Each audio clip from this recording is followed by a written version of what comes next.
Before we get back to the highlights, I had a little Twitter contest tonight to see who could guess the color of my tie correctly. My shout out tonight goes to Kenny Hunderfun of Polytech. Well done on the red tie prediction. Thank you for following, and of course, thank you for watching. Well, it was a big night for the Snow Hill community. Their brand new all-purpose stadium officially opened up its gates to football fans. The schedule makers didn't give the Eagles any favors, with Parkside coming to town to try and spoil the party. The Rams trying to continue their momentum from the end of last season's second possession of the game for Snow Hill. Damian Thornton takes the handoff and pushes his way into the end zone. He will go down in the school history books. The first touchdown scored at the new stadium, 8-0 Eagles. Second quarter, Parkside responds. My main man, Luke Pitzenbarger to Quillen Pompilus. Two-point conversion, no good. The Rams down 8-6.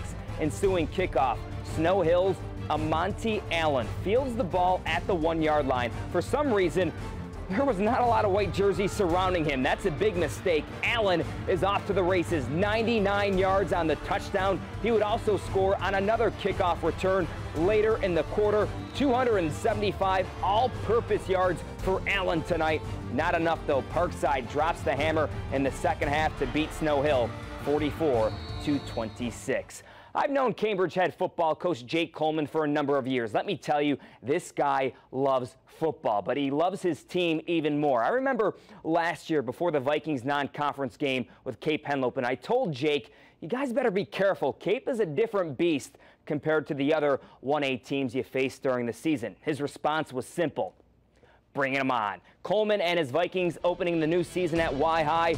Late in the second quarter, Cambridge on the move. Quarterback Nathaniel Lowe hits K-Ron Nichols in the flat, breaks a tackle, and then picks up a huge block that springs him into the end zone. 18 yards, the Vikings up 14-0 at the break. Opening possession of the third quarter. Cambridge smells blood in the water. Lowe hits a wide-open Jacob Morris. The Tribe secondary had some blown coverage on that play. 64 yards on the touchdown. Lowe had 3 TDs passing. Later, the Vikings, Taj Morlock, receiving the punt, reverses field. Watch number 11, Kobe Jones. Oh my goodness, what a violent block on Jeremy Taylor. Have another look. Jones would actually be flagged for targeting on this play. Wow, so much for my upset special. Cambridge proves me wrong. Knocking off Y-High 35-7. The Vikings look tough again.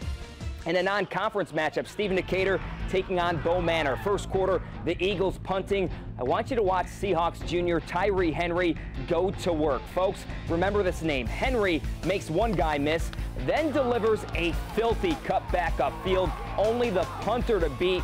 Cue up the highlight reel. The 6'5", 215-pound wideout brings it all the way back. 85 yards on the touchdown. Decatur on the board first. Second quarter, Henry making an impact on defense as well. Sniffs out the wide receiver screen. Next Seahawks possession, 3rd and 10. Quarterback Darian McKenzie finds Henry all alone in the end zone. The young man is a beast.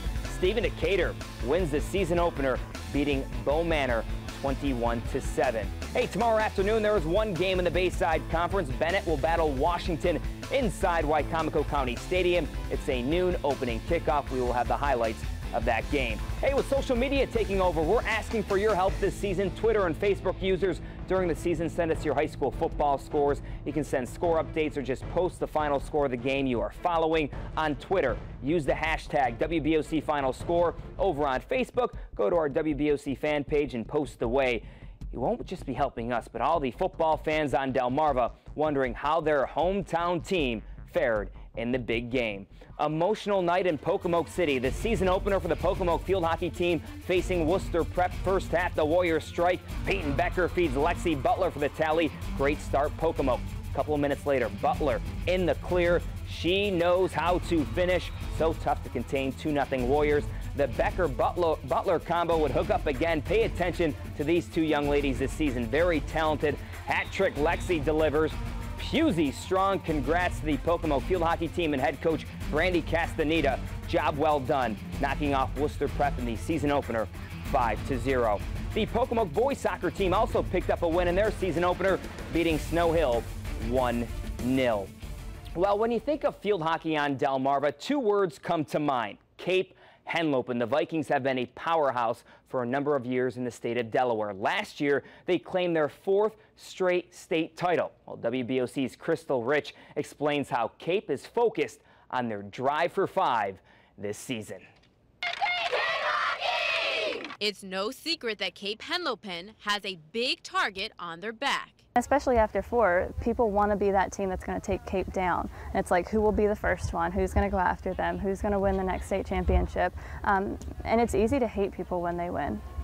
But there's a lot of talent, and it's tough to stay at the top, but we're going to try to stay there as long as we can. You read so many articles, and the first thing that teams are going to say is that we want Cape, and I think that it just creates a fire for us to keep winning. The dominant program has a 69-game in-state winning streak. I definitely think we have a personal drive. Like, we're always motivated to be the best, and at practice you can tell we're always trying to learn new things and just have a competitive drive within each other. We're out here 3 hours a day. We practice hard all 3 hours, and we run and we do a bunch of different kind of drills, so it definitely helps us. Their biggest key to their success? Player development. We have middle school girls that come to our games from Beacon and Manor, and they're just waiting to put on that Cape uniform when they get here.